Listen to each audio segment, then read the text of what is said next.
எதுகுலத்தை சொல்லாத உயர்ந்த கிரந்தங்களே கிடையாது என்று சொல்லும்படி எல்லா கிரந்தங்களாலும் எல்லா புராணங்களாலும் போற்றி கொண்டாடப்படக்கூடிய ஒரே குலம் யாதவ குலம். யோசித்து பாருங்கள்.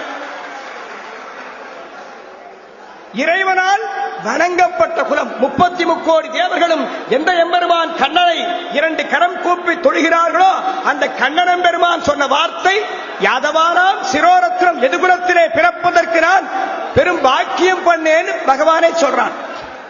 அப்ப எம்பெருமானே இந்த குலத்திலே பிறப்பதற்கு நான் பாக்கியம் செய்தேன்னு சொல்லும் போது, இந்த குலத்தில் பிறந்தவர்களான் நீங்கள் பெரும் பாக்கியசாலிகள். தயவு செய்து உங்கள் குலப்பெருமையை தெரிந்து கொள்ளுங்கள். இந்த குலத்திற்கு ஏற்ற 16 தத்துவங்களை தெரிந்து கொள்ளுங்கள். யாதவ பாரதம், பாரத யாதவம் என்ற உயிர் மூச்சாக இந்த ஸ்லோகத்தை தெரிந்து கொள்ளுங்கள். 33 கோடி தேவர்களுக்கு நடுவிலே ஒரு சர்ச்சை வந்தது. சில தேவர்கள் சொன்னார்கள், கண்ணன் பெருமான் யாதவ ஜாதியை பிறந்திருக்கானே, இந்த ஜாதி எவ்வளவு புண்ணியம் பண்ணிருக்கு, எவ்வளவு தபசு பண்ணிருக்கு என்று சொன்னார்களாம். சில தேவர்கள் சொன்னா இந்த எதுகுலத்திலே பிறப்பதற்கு கண்ணன் தான் தபசு பண்ணிருக்கான்னு சொன்னாலாம். இப்படி 2 கட்சி. யாதவ ஜாதியிலே பிறப்பதற்கு கண்ணன் தான் தபசு பண்ணிருக்கான்னு ஒரு சில தேவர்கள் சொல்றான். ஒரு கோஷ்டியினர் கண்ணன் இந்த குலத்திலே பிறப்பதற்கு யாதவ மக்கள் தான் தபசு பண்ணி உள்ளார்கள் சொன்னாலாம். 2 தேவர்களுக்கும் 2 கோஷ்டிக்கும் போட்டி வந்துருச்சு. எல்லாரும் பிரம்மதேவரிடத்திலே போய் கேட்கிறான், சுவாமி, யாதவ ஜாதியில கண்ணன் பிறந்திருக்கானே சுவாமி, யாதவ ஜாதியிலே கண்ணன் பிறந்ததாலே குலத்திற்கு பெருமையா, இல்லை இந்த கண்ணன் இந்த குலத்திலே பிறந்ததாலே கண்ணனுக்கு பெருமையா சொல்லுங்கன்னு பிரம்மாட்டு போய் கேட்டா. இந்த 33 கோடி தேவர்கள் கேட்ட கேள்விக்கு பிரம்மாவால கூட பதில் சொல்ல முடியல. எல்லோரும் கோகுலத்துக்கு வந்தான்.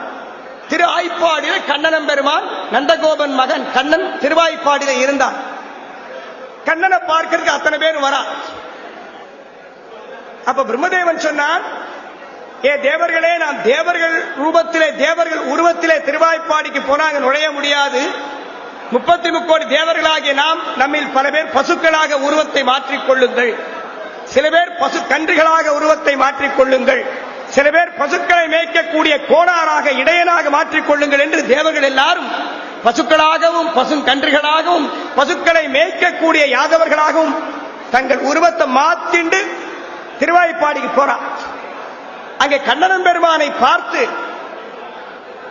கண்ணா, எதுகுலத்திலே பிறப்பதற்கு நீ தபசு பண்ணியா, இல்ல நீ இந்த குலத்திலே பிறப்பதற்கு யாதவர்கள் தபசு பண்ணினாலான்னு இந்த 33 கோடி தேவர்களும் இறைவனை பார்த்து கேட்டா. அதுக்கு சாட்சாத் எம்பெருமான் கண்ணன் சொன்ன வார்த்தை, யாதவ குலத்திலே பிறப்பதற்கு நானே தபசு பண்ணினேன். எவ்வளவு பெருமை! யாதவ குலத்திலே பிறப்பதற்கு நாமே தபசு பண்ணி உள்ளோம் என்று எம்பெருமானே ஆனந்தப்படும் பொழுது இந்த குலத்தின் பெருமையை ஒரு நாள்ல சொல்ல முடியுமா? 1 மணி நேரத்தில் சொல்ல முடியுமா? இன்னைக்கு இந்த மண்டபத்துக்கு ஸ்ரீவாரி திருமண மண்டபம்னு பேர். ஸ்ரீவாரினா வெங்கடேச பெருமாளுடைய பெயர், திருமலை திருப்பதி பெருமாள் பெயர். இப்ப திருமலை திருப்பதி பெருமாள் நேரம் இங்க வராருன்னு வச்சுக்கோங்க. எல்லாரும் திருப்பதி வெங்கடாஜலபதி நேரம் இங்க வரார். நேரம் வந்து, ஏ யாதவர்களே, உங்களை பார்ப்பதற்கு நமக்கு சந்தோஷமா